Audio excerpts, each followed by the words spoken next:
Remdesivir injection का नाम आप लोगों ने अभी तक सबने सुन लिया होगा कि कितनी मुश्किल से मिल रहा है।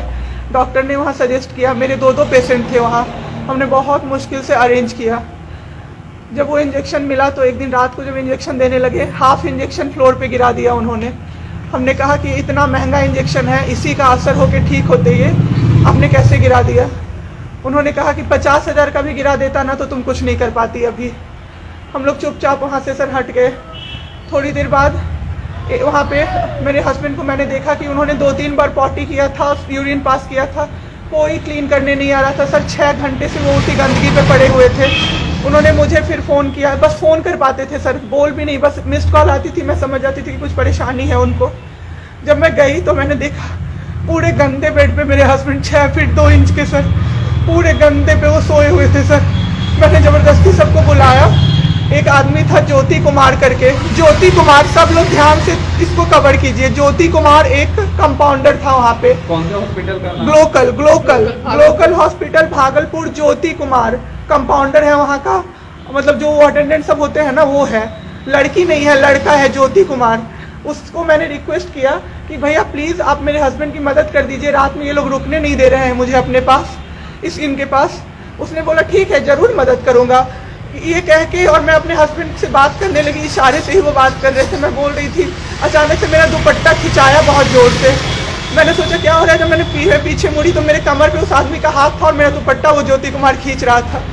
मेरी माँ पीछे से चिल्लाई, मेरे हस्बैंड ऐसे ऐसे होने लगे, पूरा पसीना उनको चल गया, कुछ बोल नहीं पा रहे थे वो।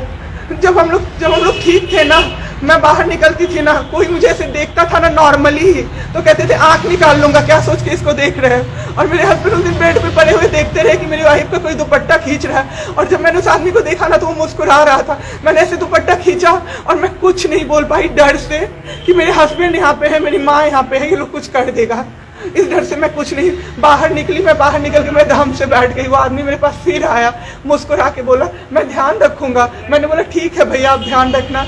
मैंने कुछ नहीं बोला उसको, कुछ भी नहीं।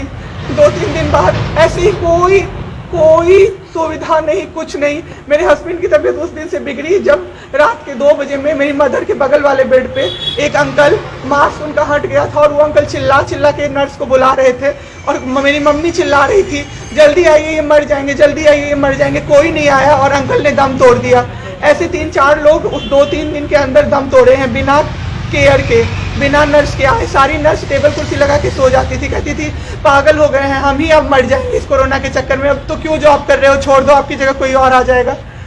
उसके बाद वहाँ से बाई पैप वहाँ उस हॉस्पिटल में नहीं अवेलेबल था। मेरे हस्बैंड की तबीयत एक दिन बहुत ख़राब हो गई, उन्होंने मायागंज रेफर कर दिया, भागलपुर मायागंज हॉस्पिटल।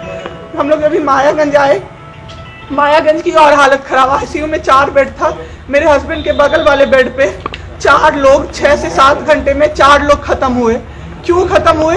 वो नर्स को बुला रहे थे, सिस्टर आ जाओ, दिक्कत हो रही है, और सिस्टर नहीं आती थी। एक अंकल तो बुलाते बुलाते उलट के गिर गए, पूरा सर फूट गया, ब्लड और मर गए वो अंकल वहीं पे। इतना मेरे हस्बैंड डर गए। शाम होते होते मेरे हस्बैंड की तबीयत अचानक से ख़राब होने लगी, पूरा ये सब ड्राई हो गया, एक लेयर व्हाइट कलर का जम गया उनके ऊपर, बहुत ज़्यादा तबीयत ख़राब हो गई। हम लोगों को समझ में नहीं आ रहा था कि हो क्या रहा था। अचानक से मेरे दिमाग में आया ना, डॉक्टर को कम से कम 5-6 बार मेरी बहन बुलाने गई है, क्योंकि कोई डॉक्टर था ही नहीं ड्यूटी। कब हुई आपके हस्बैंड की घटना? परसों। सुनिए मेरी बात, पहले पूरी कहानी मेरी सुनिए। मेरी बहन 5 बार 6 बार गई है बुलाने डॉक्टर को मायागंज में, तो डॉक्टर क्या कह रहे हैं, यार रात में भी सोने नहीं दोगे। जब हमने देखा जाके सर, तो लाइट ऑफ, इमरजेंसी के नाइट डॉक्टर्स का लाइट ऑफ, और सब नीचे बिछा के मूवी देख रहे हैं और सो रहे हैं, और दरवाजा तक नहीं खोला सर। मेरे हस्बैंड की ऐसी हालत हुई, जब मेरी दीदी बहुत जाके चिल्लाई तब एक डॉक्टर आए वहाँ से, तो उन्होंने देखा क्या कि मास्क, उन्होंने ऐसे मास्क लगा होता है ना, उसमें एक ऑक्सीजन सप्लाई का पाइप होता है ना, वो पाइप ही नहीं लगाया था सर, बस मास्क लगा के छोड़ दिया था, ऑक्सीजन सप्लाई आ ही नहीं रहा था। जब बहुत कम हो गया तब वो डॉक्टर आए और पाइप लगाया, मेरे हस्बैंड तुरंत में जिंदा हो गए। उसी दिन से उनके दिमाग में वो ऑक्सीजन की किल्लत का डर बैठ गया सर। 7 घंटे बिना ऑक्सीजन के रहे सर, लड़ते रहे। फिर उस दिन इतना वो डर गए, वो बोले नहीं अब हमको कहीं बाहर लेके चलो। दिल्ली में सर हमने बेड का किया, बहुत पता नहीं था, दिल्ली में कहीं भी जगह नहीं था। हम पटना आए, राजेश्वर हॉस्पिटल में सर पटना आए। यहाँ पे इन्होंने कहा आईसीयू में अटेंडेंट नहीं अलाउड है, नहीं जाओगे आप। मेरे हस्बैंड रोने लगे कि मेरी वाइफ को बस भेज दो, वो रहेगी तो मैं ठीक हो जाऊंगा। इन लोगों ने नहीं अलाउ किया सर। आज मैंने देखा एम्बुलेंस से हम लोग भागलपुर से पटना आए थे राजेश्वर, रास्ते में उनको 3 बार पॉटी हुई थी सर। उसी गंदे बेड पे उनको 4-5 घंटे राजेश्वर में सुलाया रहा। मैं 10 बार जाके बोली बाहर से कि सर प्लीज बेड क्लीन कर दीजिए, वो हम लोग देख लेंगे ना। एक डॉक्टर निकले, मैंने बोला, वो मेरे हस्बैंड अंदर से ना बोल नहीं पा रहे थे, अंदर से ऐसे ऐसे कर रहे थे, बुला रहे थे सबको। मैंने कहा सर वो बुला रहे हैं किसी को बाहर से, तो एक डॉक्टर मुझे कहता है अरे छोड़िए ना, वो छोड़ा तो ऐसे ही बौखला रहा है जब से आया है।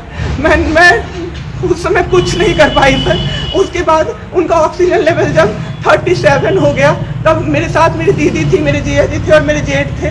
तब मैंने अपने जीजा जी को बोला कि अब मेरे से नहीं रहा होगा, मुझे किसी तरह से अंदर भिजवाइए। तब उन्होंने ज़बरदस्ती मुझे अंदर भेजा और 37 से 74 मैंने कर दिया 10 मिनट में। मेरे बाबू का ऑक्सीजन लेवल मैंने बढ़ा दिया। उसके बाद इन लोगों ने मुझे बोला, मैंने बोला सर अटेंडेंट अलाउड है, सारे के अटेंडेंट बैठे हुए थे। तो एक डॉक्टर ने मुझे बोला अटेंडेंट अलाउड नहीं रहेंगे तो कैसे काम चलेगा, सब तो कोरोना से बीमार पड़ रहे हैं, हम लोग कितना देखें, हम लोग क्या मर जाए खांसते खांसते सबको देख के, बैठिए चुपचाप और देखिए। 15 दिन तक सर एक टेबल पे एक लगातार मैं बैठी हूँ।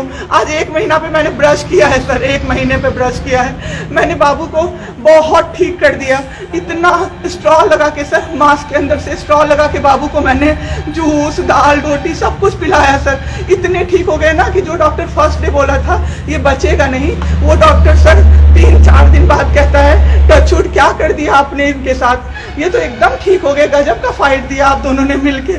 मुझे क्या पता था कि मैं फाइट दे रही हूँ और ये लोग मेरे बाबू को खत्म कर देंगे। इतना ऑक्सीजन का किल्लत सर, मेरा बाबू डर गया बहुत ज्यादा। ऑक्सीजन सिलेंडर देखता था और कहता था हाँ वो खत्म हो जाएगा, वो खत्म हो जाएगा। मैं कहती थी नहीं खत्म होगा बाबू। 1.5 घंटे के लिए सर ऑक्सीजन सप्लाई बंद रहता था। बाद में हमें पता चला ये लोग ब्लैक मार्केटिंग कर रहे हैं अंदर में ऑक्सीजन सिलेंडर का। जो अस्पताल वाले हैं ना, वो ऑक्सीजन सप्लाई बंद कर देते थे ताकि बेचैन होके लोग खरीदें उन्हीं से। हम भी खरीदे सर, मैंने भी खरीदा, क्या करते हमें भी तो चाहिए था। परसों सर सुबह में हमारे पास एक ही सिलेंडर था, पाइपलाइन बंद हो गया। मेरे हस्बैंड को पाइप लगा हुआ था, उनको 2 सिलेंडर से जाना था, एक ही सिलेंडर था। सिलेंडर मांगते मांगते कहीं नहीं मिला सर, मेरे हस्बैंड खत्म हो गए सर। मेरा बाबू चला गया हमको छोड़ के। आपके साथ यहाँ पे भी सर, यहाँ पे राजेश्वर में डॉक्टर अखिलेश गंदे गंदे इशारे कर रहा था मुझे सर। चलता था ना तो मुझसे सट के क्रॉस करता था सर, मैं इग्नोर कर देती थी कि मेरा हस्बैंड है यहाँ पे, वरना अगर बाहर होता चप्पल खोल के मैं मारती सर ऐसे इंसान को। वहाँ पे मायागंज हॉस्पिटल में डॉक्टर्स, कोई भी डॉक्टर नहीं आता है, कोई सीनियर डॉक्टर नहीं, जूनियर डॉक्टर नहीं, और पेशेंट की सिर्फ एंट्री कर देते हैं कि फिजियोथेरेपी किया गया। ये मेरे बाबू नाक का क्या करते हैं, नेबुलाइज किया गया, 4 बार नेबुलाइज किया गया, कोई चीज़ नहीं होती है, सिर्फ पेशेंट की एंट्री कर देते हैं। एंट्री सब किया हुआ रहता है कि ये बड़े डॉक्टर आए, ये बड़े डॉक्टर आए, उन्होंने पेशेंट को देखा, नेबुलाइज किया, फिजियोथेरेपी हुआ, पेशेंट को कुछ नहीं, मतलब सीपैप पे पड़ा हुआ पेशेंट, और उसको देखने के लिए 24 घंटे में कोई नर्स नहीं आती है। रूम बंद करके और सब सोते रहते हैं। दरवाजा ठकठकाइएगा तो चिल्ला के बोलेगी दूर भागो यहाँ से, कोरोना पेशेंट के यहाँ से आई हो, हम लोग अभी रात में नहीं आ सकते। हम लोग क्या मर जाए पेशेंट के लिए? कोई नहीं आता है, कोई नहीं आता है देखने के लिए किसी को। ये लोग पटना में तो 26 तारीख को आए पटना। मैम आपके साथ जो ये सब हुआ है, गलत हुआ है, इसकी शिकायत आपने किसी को की है? अभी किसको करे सर, परसों तो मेरा बाबू गया है, परसों शाम। क्या चाहती हैं सरकार से, क्या? अभी सबसे पहले तो मैं चाहती हूँ कि सारे जगह ये, सबसे पहले तो मुझे कोई प्लेटफॉर्म मिले जिसपे मैं ये बोल सकूँ टीवी पे जाके, ताकि लोग बचें। अब जिसके साथ जो हो नहीं हो वो तो सेकेंडरी है। हमारे जैसे जो लोग उसमें पड़े हैं ना, जो ये छोड़ के भूल जाते हैं कि पेशेंट का ख्याल डॉक्टर्स रखेंगे, वो जाके अपने पेशेंट का ख्याल रखें, नहीं तो सब मर जाएंगे सर, सब मर जाएंगे। एक डॉक्टर एक दिन आए राजेश्वर में, कहते हैं अरे ये बेड अभी तक नहीं खाली हुआ है, मतलब ये आदमी अभी तक नहीं मरा है। एक आदमी के बारे में आप सोचो सर जरा सा, आप सोचो सर जरा सा। मेरे हस्बैंड को वेंटिलेटर पे नहीं रखा सर, वो शायद बच जाते। और जब मेरी एक फ्रेंड है डॉक्टर, उसने बात की कि आपने वेंटिलेटर भी क्यों नहीं रखा, तो झूठ कह रहे हैं कि फैमिली वालों ने मना किया। क्योंकि हमें कोई सजेशन नहीं दिया गया कि वेंटिलेटर पे आप रख सकते हो, कुछ भी नहीं सर। वो बस वेट कर रहे थे कि ये बेड खाली हो।